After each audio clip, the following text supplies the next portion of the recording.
Have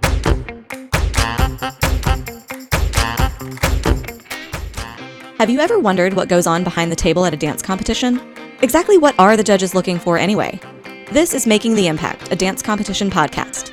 Each week, we'll cover a different topic related to the world of competitive dance from the perspective of the judges behind the table. On this special interview episode, Courtney is joined by Sandra Choi, owner of Just Dance Invitational, whose mission is to invest in the future of dancers. Stay tuned to hear what sets Just Dance Invitational apart from the rest. Hi, everyone, and welcome to this week's episode of Making the Impact, a dance competition podcast. I'm your host, Courtney Ortiz, and I am here today for another awesome interview with a competition director. Today, I will be sitting down and chatting with the owner of Just Dance Invitational, Sandra Choi. Just Dance is an IDA-affiliated competition who uses full panels of IDA judges at all of their events, and they are located out on the West Coast, which is so exciting.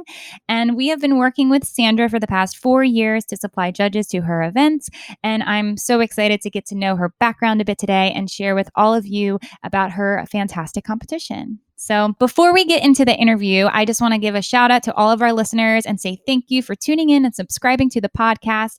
We couldn't do it without you, and so grateful for all the feedback and the reviews that you are leaving. So that being said, if you haven't left us a review on Apple Podcasts, head over there now. Leave us your thoughts. We'd love to hear from you. Also, don't forget, we have the monthly Q&A with Courtney episodes, and I want to hear from you. You can send me your questions straight on our website or head to our show notes where you can click the link and send us an audio or text question. And you have an option to remain completely anonymous, or you can share your name and your studio and your location, and I'll give you a shout out live on the air. So send those questions in. We can't wait to hear from you. And a quick word from one of our sponsors. If you're looking for a new bag this season, check out Level Up Dance Supplies for all of your dance bag and dance gear needs. Providing the lowest prices to their customers guaranteed, Level Up Dance Supplies has been trusted since 2010. Head to their website now to grab all of your dance gear for the upcoming competition season at levelupdancesupplies.com. So let's jump right in. I'm so excited, like I said, to be here with Sandra, and she is the owner of Just Dance Invitational. And to kick things off, Sandra, if you can just, tell the listeners a little bit about you, your dance background, your business background, and a little bit about Just Dance. Okay. Well, first, thank you so much for having me here. I'm really excited. So my name is Sandra, and I'm the owner and director of Just Dance Invitational. I was a competitive dancer growing up. Originally from Bakersfield, California, where I trained with Georgia Peck, whose daughter is Tyler Peck, principal dancer for New York City Ballet. Name dropping here. After high school, I went to UC Riverside, where I majored in dance. And at the same time, I taught at local dance studios and auditioned for various professional dance jobs. When I was about 9 or 10 years old, maybe younger, I distinctly remember being at a dance competition and looking around and seeing all the lights, hearing the music, and just I even remember the feelings of anxiety and excitement before going on stage, and thinking that, time truly felt like it stood still while I was there. And I remember at that moment, I said to myself, this is what I want to do for the rest of my life. And I didn't know if that meant I wanted to start a dance competition, or if I wanted to be a judge or an MC or the person handing out trophies. I just knew that whatever it was, this is something that I wanted to do forever.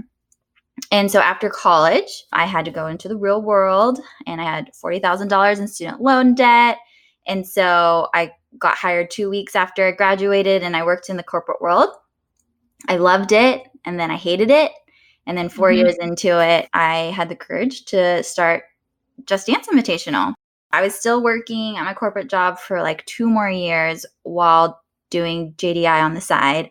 And then I finally quit and did it completely full time. Yeah, I knew that this is something that I always wanted to do. And I just felt like I needed to take the risk and just go for it.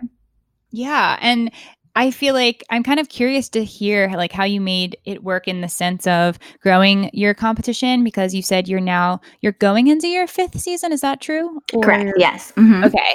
So you're going into your 5th season, and you said that you were working, a full-time job with your passion project of Just Dance Invitational on the side for the first 2 years until you were really I guess, financially able to step away and make this your full-time commitment. So that being said, how did you do it? Especially in the sense of competition being like only from January until June, sometimes July, depending if you have a nationals, which I don't think you guys have a nationals event. Nope, we don't. Not so yet. You guys like have, just during the competition season. So in a way, I'm thinking of it as like, how can you survive with a business model that only has 6, 7 events in the season, and then for the rest of the year? I am just curious because I struggle with that too. With my business IDA, it is very seasonal. Obviously, it's we only kind of make money during the competition season itself, and I guess a lot of dance teachers can compare to that, because a lot of dance teachers struggle with how do we keep revenue going during the summer months when we're kind of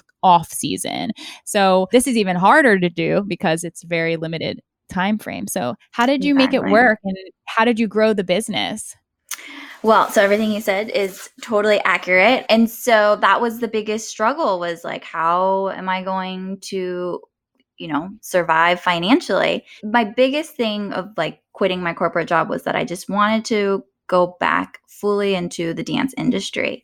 And so I knew that during the times where it's not competition season, there won't be any revenue coming in. And so I started some programs. We started our ambassador and teaching assistant program.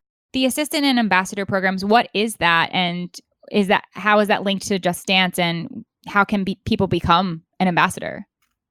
Yeah. So I think that this is kind of like a 2-part question or answer. It answers why we exist and also what makes us a little bit different. And the assistant ambassador program kind of ties into that. So when I started my dance competition, I knew that I wanted to change the dance competition world in a way. And specifically that totally getting rid of trophies. Specifically, you don't have trophies. We actually do not give away any trophies at our dance competition. And that was deliberate. And the reason why was that we find way more value in providing dancers with other things. And those things are, we give away cash scholarships. Depending on how many entries we have, we've given away up to $750 to one soloist. Oh my gosh. We give cash scholarships. We offer free workshop classes. And then we also give away free professional headshots, yes. Yeah. And so I know for me personally, I mean, some people will be like, why the headshots? But I know for me personally, growing up, I grew up in a single family household. Dance is a luxury. And, and it was hard for our family, for my mom to put me in dance, but she knew how much I loved it and how much I wanted to do it, that she sacrificed a lot so that I could do it. And us living in Bakersfield, we're pretty close to LA-ish. And so a lot of the parents would take a group of kids to LA over the weekend for auditions, and they all had headshots, and our studio owner even like put up headshots on the wall, and I never got to experience that. And it was because my mom just couldn't afford headshots, and they're very expensive.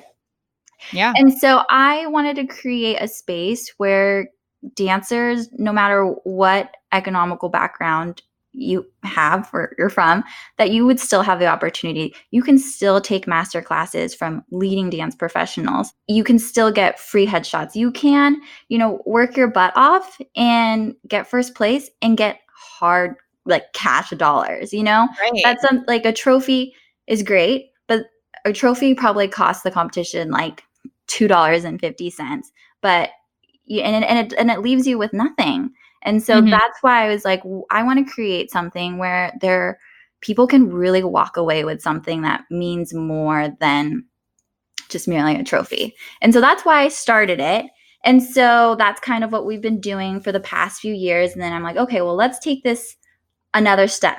And that's when we started our assistant and ambassador program. Like I said, we do the free workshop classes. And so we thought it would be a great opportunity for dancers that are 12 years old and up to apply to become assistants for these instructors. Yeah.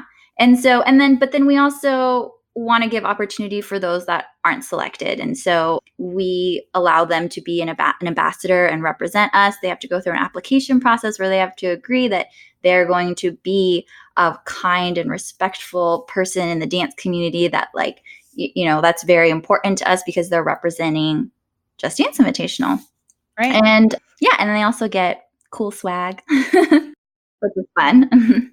That is so great. I love everything that I'm hearing. And unfortunately, even though I am the owner of IDA and I'm an IDA judge, I haven't had the opportunity to come and judge at one of your events, mainly because they all take place on the West Coast and I'm located in New York City. But just hearing about all of the opportunity that these dancers are getting when registering for your event makes it very unique and very special and different. And it sounds like it's really coming from a more of an educational background and a learning experience where, even the headshots thing, I mean, that is huge. I don't think I know of any other competition in the industry that offers free headshots at an event. Maybe the option to buy, get your photos done or something, but that is huge. And especially in the, like you said, you never know who can or can't afford headshots. And it's like, why not take a free one? I mean, that's huge.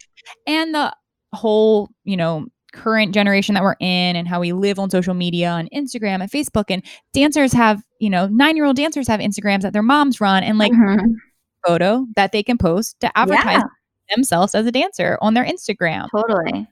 I think everything about it is awesome. And I think it's really great that you offer the free classes because it does take a step back out of the competition element and allows them to just train. And that's an important part of our job as dancers, is to train and take in more knowledge. And the whole trophy thing, I love that. And the cash awards, I mean, not enough competitions these days are giving out true hard-earned cash. Like I remember back when I was a competitive dancer growing up, and I would win like first place at regionals and I would get like $100 cash.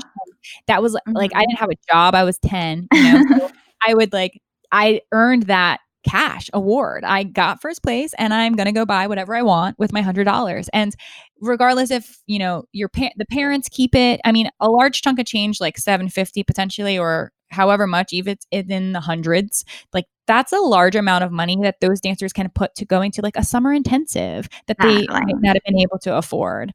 Going to another convention event that they're going to train at, putting it towards their training. That's huge. I think that's wonderful. So I can't applaud you enough with everything that you're doing. But I'm not going to lie, it's definitely been a challenge because it's very different from what parents and dancers and studio owners are used to. They're used to the adjudicated awards and pretty much everyone walking away with a trophy or a medal. And it's really hard because dance competitions are really expensive. We totally understand that. But so then that's why it was like, okay, fine. Not every single person will walk away with a cash prize, but every single person can walk away with a free class, headshots. So I think you get your money's worth if you take advantage of all the things that we offer. But I think at the end of the day, it's still really hard for some people to process. Like, wait, my kid isn't going to get that plastic trophy that they got at the last competition last weekend. Like, I need that. Like, I need to take a photo and I need to post it on my Instagram and I need, grandma and everyone to see. And so, yeah. And so that's why it's been hard. But, whenever I have my awards at every competition, I always say, I hope you guys read our website and read who or what we're about and, why we exist. And the ones that do get it, it's a really good feeling because afterwards they'll be like, we loved it. And their kid didn't get anything, but they still say that like they loved it and they love how much of a teaching opportunity and it is for their kids. And so I'm like, oh, that's the kind of people that I want here. I have to admit, Just Dance Invitational is not for everyone, and that's fine. But the ones that understand it and enjoy it, it makes all the stress and hard work really worth it because that's why I do what I do. Absolutely. Yeah.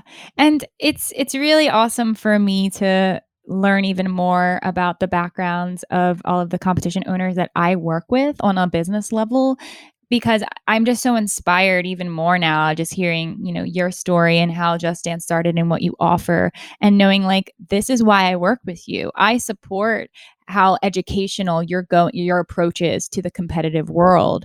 And not everybody's going that route, which is okay. Like you said, some people want to go the huge competitions with the big trophies and all this and that and the glitz and glam.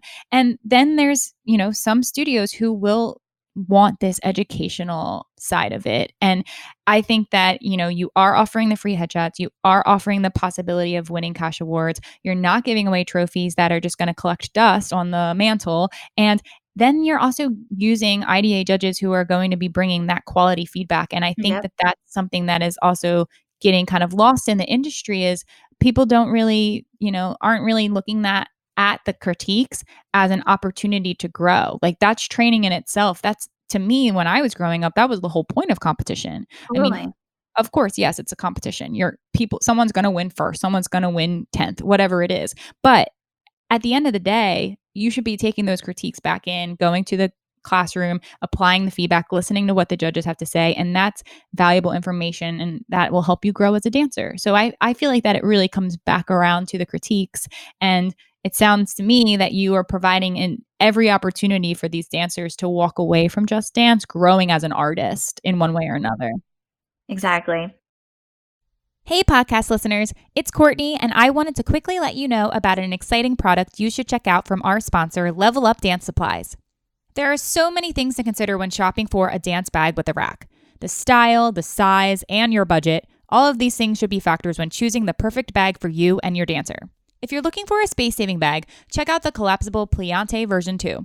It has an adjustable height rack, a curtain, a USB port, 10 different zippered compartments and pockets, and even comes with a cooler pack. It will easily hold up to 15 costumes, plus all of your dance supplies for competition.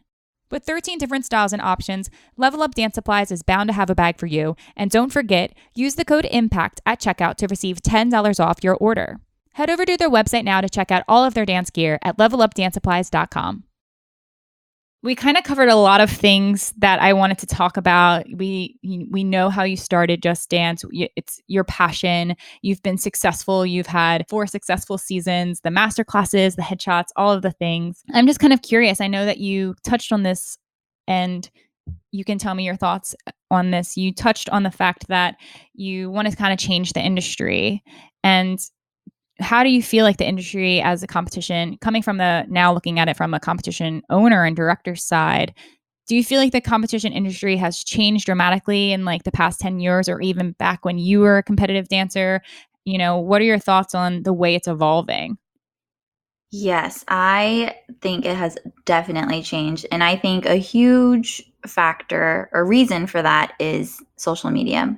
And I kind of want to say for the worse. We live in a world where there's a need for instant gratification. Yes. People need something now. And if they don't have it now, they'll throw a fit. I don't know. And I feel like these kids live in a world of instant gratification. And I think once they become adults, it's going to be a rude awakening for them. Mm-hmm. And so that makes me sad to think about. Yeah. But I think for the better, the amount of exposure these kids have, it's turning them into incredibly talented kids. Yes. I think, because of social media, when I was younger, I didn't know all the cool trends besides like actually going to the competitions and seeing them. But kids nowadays can see it, in front of them. And if they're not able to be there, they can see it on the internet, which is, and I feel like it drives kids and inspires them, which I think is great. I completely agree. I mean, yes, we are living in that instant gratification generation that, they want to hear first place platinum every single time, and you are fantastic. And then, like you mentioned, I mean, walking into the real world, or regardless of if they pursue dance or if they don't, it's going to be the same thing. There's always going to be that rejection. You might not get that instant gratification right away. And I'm also a little concerned for this generation. I want to make sure that they are going to be set up for success once they are stepping their feet into the adult world. So, but like you said, I I agree. The competition industry is booming and it's nonstop. There's like, I think 150 plus competitions in just the United States alone. And Yeah. when I was growing up, there was like maybe 30, like, and I feel like that's a lot. Like there's so many to pick from now. So that also Mhm. makes, how people decide to go to what event. And I Yeah. think that's what makes your event special is because it is different. And Mhm. it's not the same as every other competition that we know of. It's offering different opportunities for these dancers to grow. So that's really, really interesting to hear. And I'm kind of just curious, just because we were talking about the scholarship opportunity and the cash awards that you give out at your events. Do you know of any like success stories of that too? Have they used it? Yeah, actually. So I at my first competition in San Diego, we had a first place soloist, and her mom emailed me over or last March. She emailed me just out of the blue, and she said, "Can I read it? I actually have the email up." She said, "You might remember." Actually, I won't say her name at all. You might remember her name. She has an audition for San Francisco Ballet coming up. She lives in NYC now and attends the School of American Ballet. She is graduating this year and will be auditioning for a job in a ballet company. You inspired her so much at your first event in San Diego. So that made me feel really good. Yeah. And then another moment was another first place soloist a couple years ago. She got a $500 cash reward. And, when I emailed the mom to, what address to send the check, she emailed me back that this check is going to be her first deposit in her college savings account.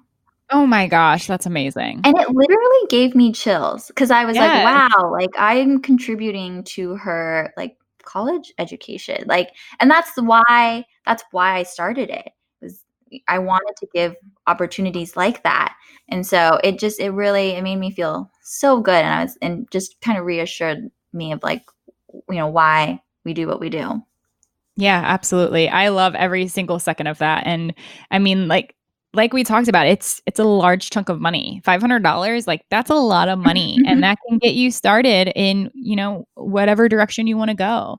And you're supporting them if they want to continue their dance, like the San Francisco ballet girl who's auditioning and at SAB and living her life as a Trina, or this other dancer who you're not even sure if she's going to go to college for dance. It doesn't matter. You're starting her college process and helping her towards that goal of college. Yeah. Yeah, it's really exciting. So, Yeah.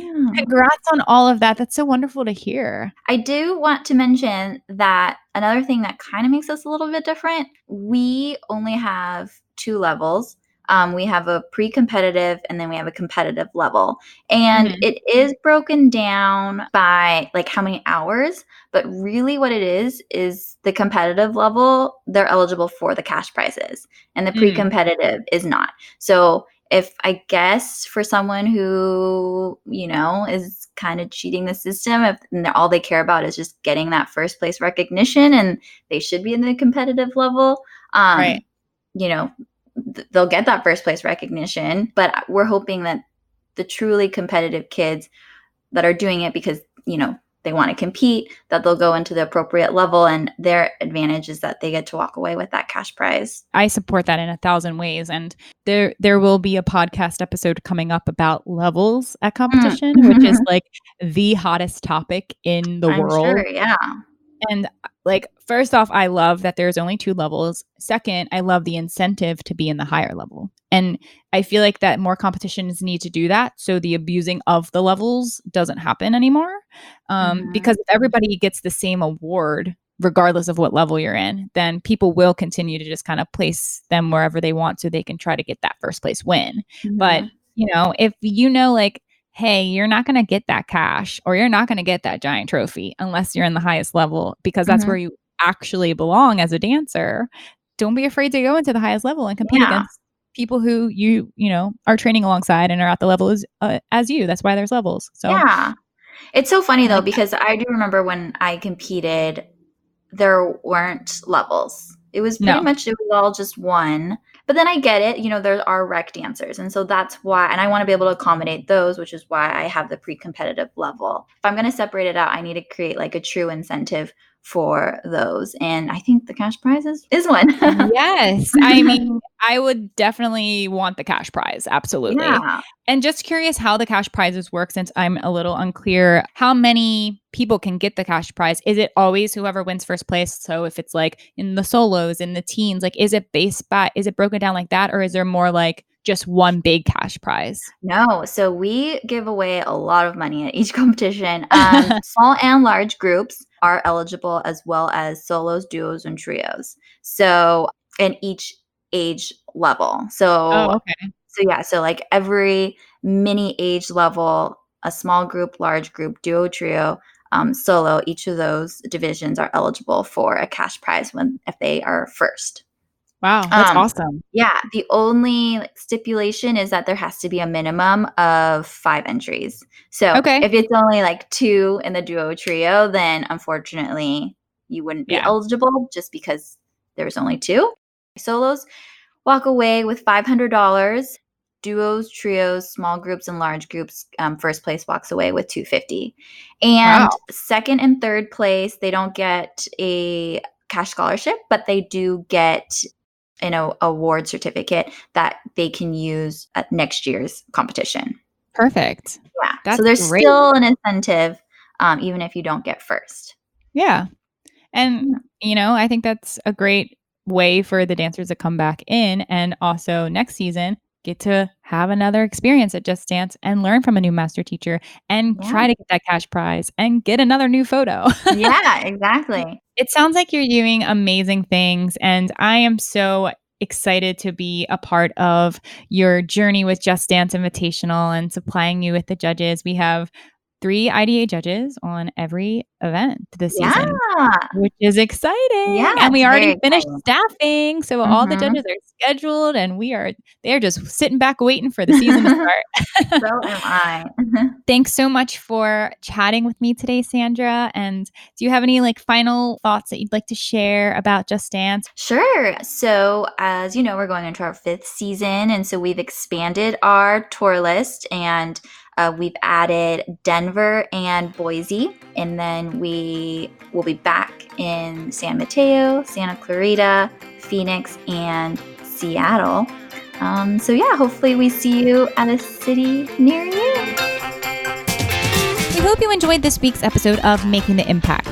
Shout out to our special guest, competition owner and director, Sandra Choi of Just Dance Invitational. If you want to learn more about Just Dance, head to their website now at justdanceinvitational.com to see when they're coming to a city near you. Do you have a question you've been dying to ask a judge? Now's your chance to send us your questions. We might answer them on the show and give you a shout out. Submit your questions to us on our website at www.impactdanceadjudicators.com/podcast via audio or text. You can choose to remain anonymous, or Courtney will give you a shout out. Competition season is right around the corner. And if you want your dance critiques before you hit the stage this season, check out IDA's online judges critiques. Submit your video on our website now and receive personalized feedback straight from an IDA judge. You even have the option to request for additional feedback, where your judge will go into even more detailed post-critique to help take your dance to the next level. Critiques start at only $30, and we are happy to offer all podcast listeners a special promo. Use the code PODCAST10 in all caps at checkout to receive 10% off your very first online critique. Head to our website now at impactdanceadjudicators.com/online critiques to submit your video now. We can't wait to see your dance. If you've been enjoying our episodes on Making the Impact, head over to Apple Podcasts now and leave us a review. We love hearing from all of you listeners, and we may even share your review live on the air.